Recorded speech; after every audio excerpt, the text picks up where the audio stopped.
Welcome back to another episode of 100 Southeast Asian Films in 100 Days.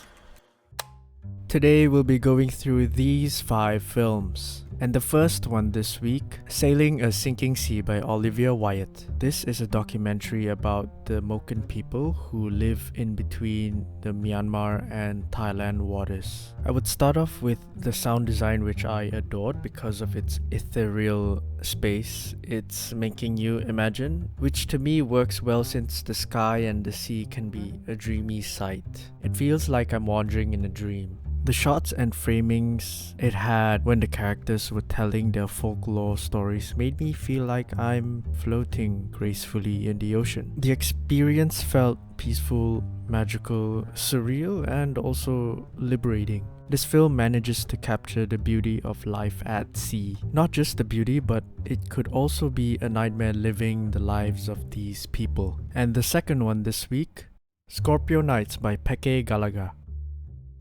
I would like to start off by shedding light on how this film manages to dramatize a single location with good scriptwriting. On the surface, it looks like a simple film about infidelity with a bit of spice, but when you zoom into it, it presents a microcosm of the Filipino society that has depth to it. Personally, I found the protagonist's development over time that slowly inflated his ego unusually satisfying because not only he faced consequences, but enabled him to do some illogical things, which made it so much more interesting. Besides that, it's another film with layers within layers that not just has spice but other flavors to it. I would say there are many films like this one, but this film is so much more.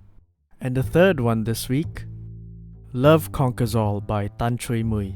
I think that this film is adorable in its own ways, which mostly comes from the characters, not just the protagonist. They make unusual choices, like there's a gap there that could have been filled to show or indicate the reason. However, to me, these actions and reactions feel valid to me. Some shots to me feel very poetic and some do linger quite a bit, which to me felt like her life is going very slow. Personally, this film has a unique way of capturing the Malaysian charm with cute conversations, quirky responses, and witty personality. Albeit it's a slow-ish film that sometimes holds for a certain amount of time, I did appreciate this as a work of its own, meaning it resonated with me with its energy. I don't think this film is perfect, but enough to hit some high notes that are unachievable with higher rated films.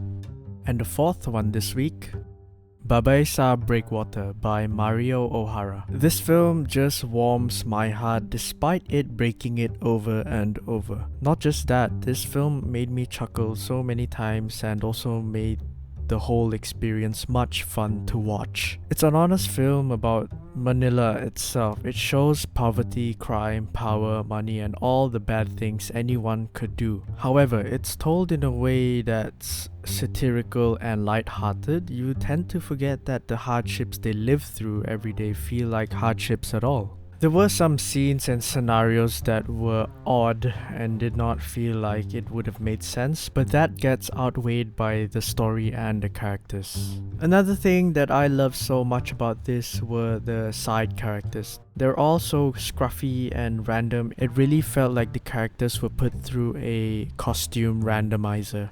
And the fifth film this week, Village People Radio Show by Amir Muhammad.